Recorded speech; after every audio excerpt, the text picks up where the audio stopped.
Hey guys, it's your favorite gold miner, prospector, and geologist, Jeff Williams. And today we're gonna do something a little different. We're gonna go looking for some old lost placer diggings that were reported back in the early 1900s, way up here in the mountains. Doesn't that sound like fun? So let's get into it. We were combing over the old USGS reports from the early 1900s, and we found a spot that I have never seen before. And it comes with a map too. I mean, how great is that? And it says there's a whole bunch of placer gold located at the bottom of one of these massive volcanic necks. And you always hear about these stories, but you never actually find one, let alone have one with a map. Oh, this is gonna be good. So come on, let's go!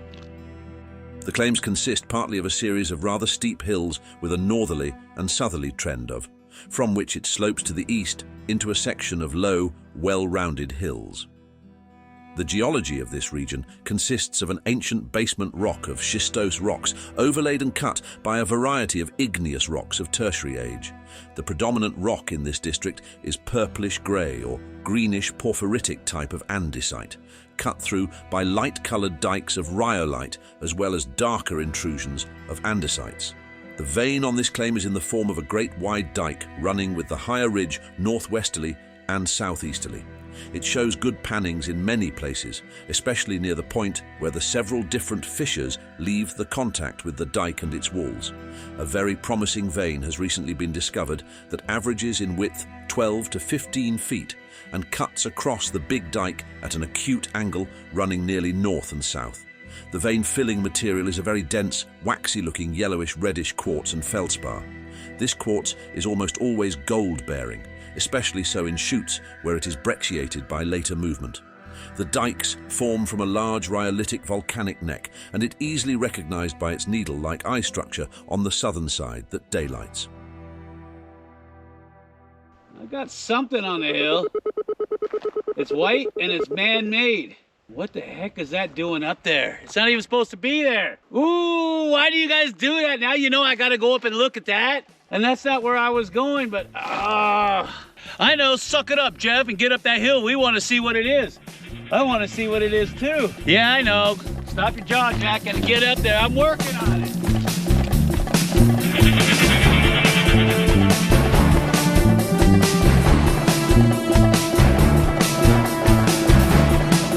Steve Austin, astronaut, a man barely alive. We can rebuild it. We have the technology. We have the capability to make the world's first bionic man.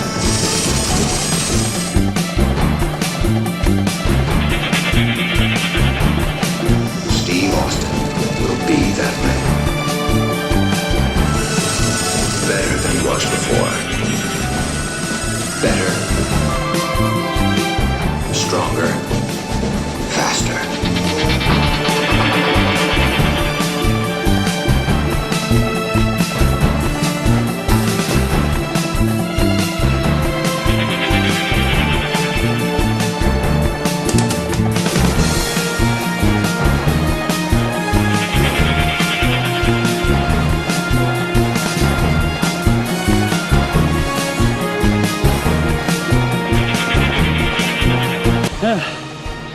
It's right up there, whatever it is. It's driving me bonkers.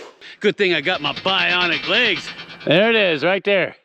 Looks like a big old piece of plastic siding. Now I got some diggings down there that look like they're in rhyolitic tuff. So we're gonna go down there and inspect and see if it's gonna lead us to anything. And then we're gonna keep looking for that gigantic volcanic plug that has all that placer gold at the bottom. Oh, I got another silicified dike of rhyolite. You see that? That's rhyolite. Just chip off a piece and use your hand lens to take a peek at it. And they say it's silicified when there's a whole bunch of quartz or silica running through it. So you're gonna see that in your USGS reports a lot. And these are known to carry gold in gold producing districts. So we're gonna take a peek around this one, maybe do a grab sample and move on. That's ash flow tuff. Look at that. Yep, that's rhyolitic ash flow tuff. And why were they digging here? Let's take a look. Not much to look at. Maybe they were looking for water. If I had to guess, they were probably looking for some source of water. And I got a lot of animal tracks out here too, so they're probably smelling the water. But this is ash flow tuff, rhyolitic ash flow tuff to be exact. And you can tell by the color, composition, texture. And in case you're not familiar with the term ash flow tuff, it just means the pyroclastic material that was ejected out of a volcano first, and it comes down as ash. And so you have a lot of ash or ash flow that comes down that precedes the lava that comes out of a volcano. As it comes down, it's superheated, and you're gonna see little fragments in it. They're very rough and angular, and if those fragments are larger than an inch in size, then it's called brecciated tuff. Now, if it comes down hot enough, it will literally fuse itself together and become what's called welded tuff. And yeah, believe it or not, you can find gold inside of tuffs. There's a lot of mines, especially in around California, that have gold inside of the tuff. And right there is a good example. See that fragment right there? See that rough fragment? That's inside of this. I can see a lot of other fragments that are inside of this tuff. You get pumice in there too. Got a lot of altered andesite here, and I see a lot of outcrops of rhyolite, especially silicified rhyolite. And that's the kind of rhyolite that I like the best, that has gold in it, especially if you've got red staining in it. You don't have to have gold in it, but it's always a good sign to have that red hematite in the mix when you're looking for any type of gold deposits inside of rhyolite. Oh yeah, look at this. They were going this way, and then they were going this way. And why are they going that way? Because I got a shear zone here, you see that? And then I've got a vein structure here. So it's part of the same shear zoning, you see that? So they were following this, nothing happened. They were following this, nothing happened. This is all rhyolite, and there's a big seam of it. Now I've got this very large vein running through the side of the mountain here of rhyolite, and you can see it. It's this light silica that you see behind me. And they were punching into it to see if it gets richer. Well, what happens is it looks like it bottomed out, and they got onto the other side of the vein and they didn't find anything. Now you can have parallel veins in the area, and I'm sure you could have drove this another 20 feet. But if it's not paying off, some of the old timers couldn't afford to keep drilling and blasting because explosives cost money, and so do drills. And the material looks good, but the thing I don't like about it is that there's hardly any mineralization in it. When you use your hand lens to inspect, you're gonna look for any type of inclusions of iron or rust or anything red in there. You're gonna be looking for that. If you don't see a lot of it, it doesn't mean there's no gold. There might be disseminated gold in there, but I like to see a lot of mineralization, and I'm just not seeing it. But I can see a lot of mines in the area, prospects, where they were actually looking. And that is a good sign, because they might be on the outer tail of one of these radial veins that's coming from one of these rich productive volcanic plugs, which is what we're looking for. I got me another shaft. I can see the rhyolitic vein in the wall, and I can see where it's brecciated too, right in the middle. I don't know if you can see that. Brecciation is always a good thing because it allows the hydrothermal fluids to come in like a sponge. It has somewhere to go. And then I got another shaft over here, another pack nest, old ladder, and you can see the vein right over there. And it's in line with where we just came from, which is up there on the hill. Now I pulled a lot of samples out of here, and of course it's a no-brainer that this is silicified rhyolite. I can see quartz and vugs and chalcedonic silica in there. I see little inclusions of iron in there and a little bit of staining. That's a good sign, but it's just not enough to keep my interest. And you can see the little orange specks on there too. There's a pattern and a rhyme and a reason to why the old timers did what they did. All you have to do is figure out their clues, and you can understand why they were digging there, and maybe you can pick up where they left off. And that's what we're doing, is we're following clues today, because the old USGS report said there was tons of mines in the area that were following these silicified dikes that were radiating off of one of these volcanic plugs. All we have to do is start drawing straight lines from all these workings to all the many different volcanic necks and plugs in the area, and it'll be like an arrow pointing right to where we need to go. Isn't that cool? This is at the very bottom of those workings, and this is a crosscut. It's designed to get in up underneath the vein at a right angle. That's why they call them crosscuts. And the idea is to crosscut into the vein and use this as a haulage at it. Isn't that cool? And if I had to put money on it, I'll bet that there's a winze in the floor that they were chasing that mineralization down, because remember what I told you, a lot of times the minerals can leach out of these things over millions of years, and the richer stuff is down below, and the old timers knew that. So if they saw anything good on the surface, they would get up underneath it as fast as possible to see if it got richer. The deeper they went. Now if you do plan on exploring these mines and you're looking for gold, go ahead and pull samples at the very bottom of some of these shafts and winzes and work your way up. I'm not saying all the mineralization is going to be at the bottom. No, actually on these epithermals they actually peter out after about 400 or 500 500 feet. What I am saying is follow what they were digging and see if there's anything that they left off that might be profitable for you, especially when gold's at $3,000 an ounce. You see where I'm going? Oh, now this is cool. This is the miner's cabin. Unfortunately, some people have destroyed it. But yeah, this is where the miners were staying. It's a little tiny house. It's not much of anything to speak of, but there's the door right there. Ooh, I don't know if I want to put my hand in there just yet. I see something. Gotcha.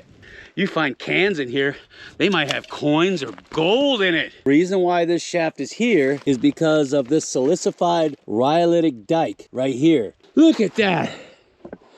Oh yeah, here's the pipes. Big old honker monkers. Look at that. There's another one too. I don't know what that is. There's a pipe there, and there's a pipe there, and there's the other pipe, and there's another pipe there, and there's the dam. You see that? Nice. Decorative stonework, I like that.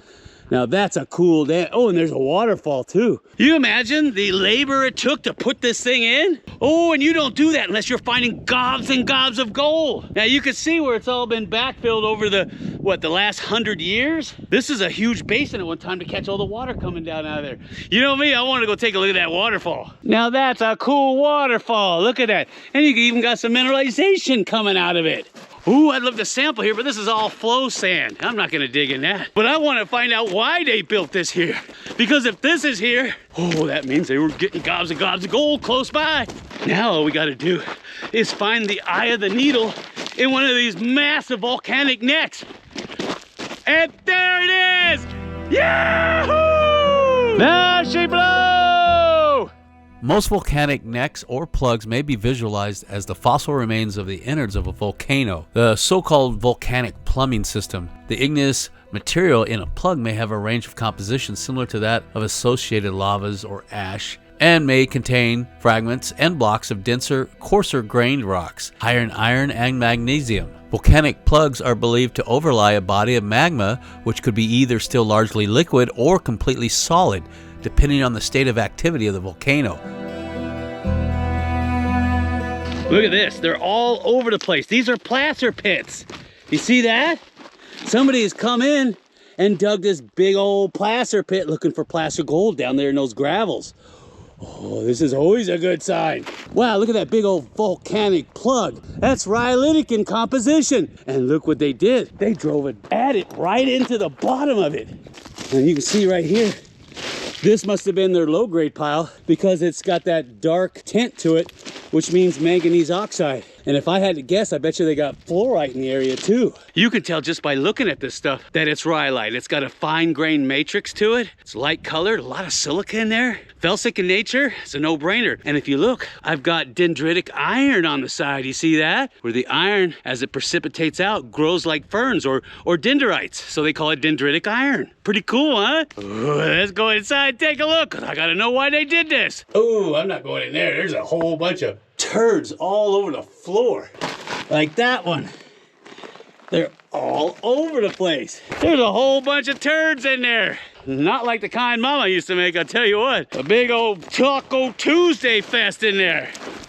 Besides, I don't see any good mineralization in this mine dump. So we're just gonna keep on looking around. See if we can find any mineralization. Because I know they're finding placer gold here. Because I've got pits everywhere. Oh yeah, you can see where they've been digging a lot, all the way up in through there.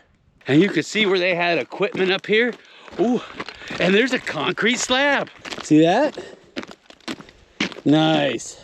And I also heard that they were finding little tiny nuggets up here too. Oh, you know that this is a good one. We just gotta find the good diggings. And I got diggings all over this thing. So we're gonna go way up into there. Gotta have that gold. I gotta have that gold real bad. And like I said, they were finding nuggets, which means there's masses of gold inside of that silicified rhyolite, and then weathered out, and then over time rounded, because gold is so soft and malleable, and it turned into nuggets. You see what I mean? They've been digging the heck out of this. Looks like they were trying to hide it so people wouldn't find it. See that? They were trying to hide their diggings.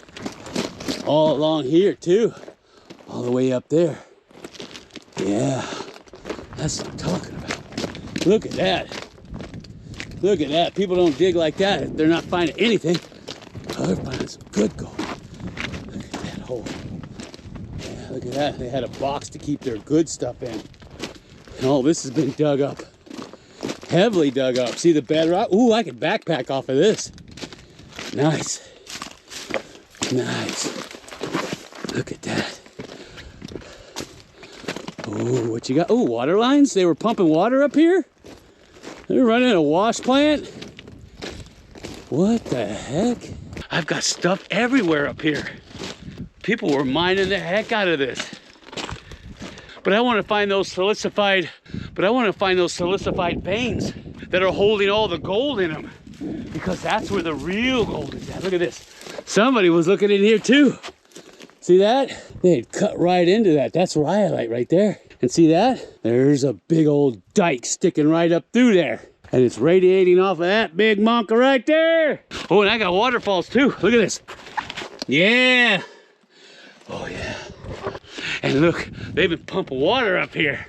Oh, I got hoses that go all the way up the hill. Oh, you know there's a whole bunch of gold up there. So if they're pumping water up here to get the gold off of that, you know it's gotta be huge, because the bigger gold's gonna be up higher, because it's like gold in a sluice box. It drops out right away, gets caught, doesn't ever come down. It's the fine stuff that comes down. My gold senses are going off now. Oh, but I'm not gonna do anything until you smash that like button. Smash it hard. I tell you, gold mine and make a crazy man out of you. Well, it will. Make you real crazy. There's just stuff everywhere. Oh, I gotta get under this rock. Somebody already has been getting under this rock. You better hope that rock don't shift. And there's another waterfall. Oh, there's waterfalls everywhere. Look at this. Nice, tasty. Oh yeah, and there's some more water pipe up there. You see the water pipe? That means they were pumping water up here because they knew the gold was up here. They knew there was tons of gold. Oh, where's the sweet spots? Where's the sweet spots? Where's those big old silicified rhyolitic dikes? And here it is. This is exactly what we were looking for. And you can see that it's feeding the material directly into the wash. This is where the gold is coming from. But what we're looking for, where smaller veins are shooting off of that, at that junction is where the richer gold is.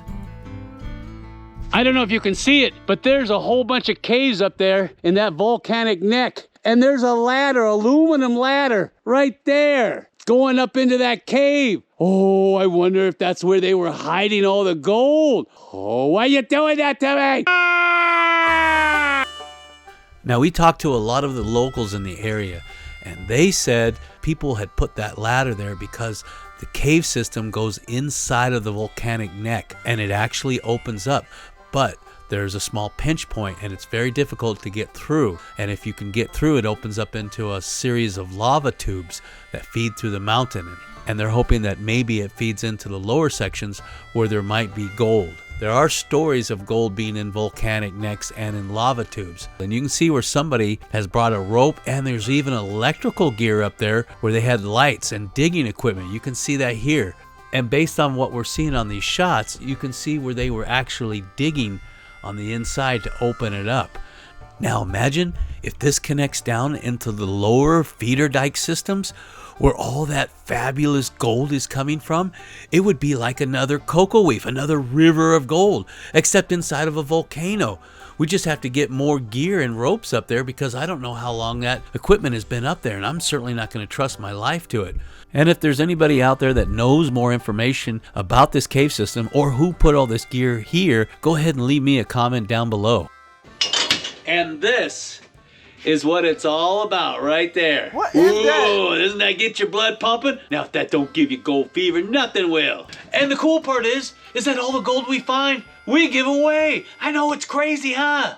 And not only that, but we give away 10 bags of pay dirt from our drift mine every month too. And each one comes with a 1-ounce silver bar. And if you're needing a metal detector, we got you covered there too, because we give away a brand new Gold Monster 1000 metal detector every month too. Now, if you want to get your hands on this stuff and you want to get signed up, just look for the little icon at the end of the video that looks something like that. Just click on it, make a $10 pledge, and you're in like Flynn. And I'll see you on the next video.